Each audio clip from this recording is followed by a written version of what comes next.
Assalamualaikum warahmatullahi wabarakatuh.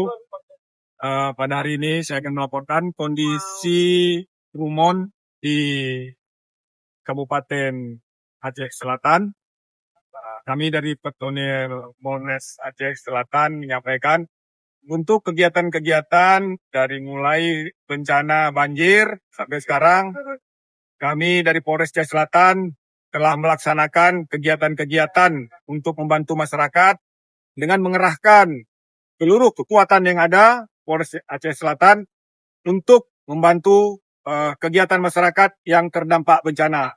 Adapun kegiatan-kegiatannya antara lain kami melihat kondisi dari hulu.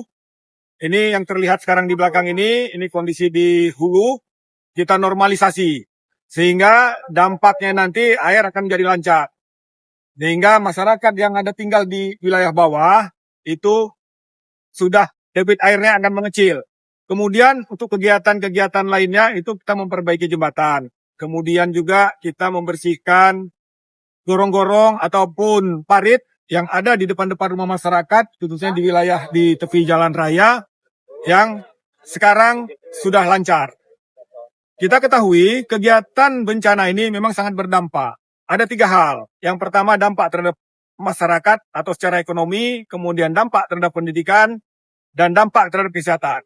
Untuk dampak tersebut kita sudah melakukan, baik itu dari mulai pembersihan sisa-sisa banjir, sehingga masyarakat dapat melakukan aktivitas, dapat melakukan perekonomian.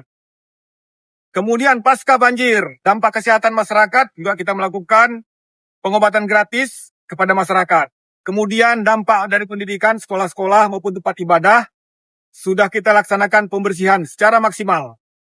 Ini semua untuk masyarakat. Polri untuk masyarakat. Itu komitmen kami. Untuk memberi rasa aman, nyaman bagi seluruh masyarakat yang ada di Kabupaten Aceh Selatan. Itu, terima kasih.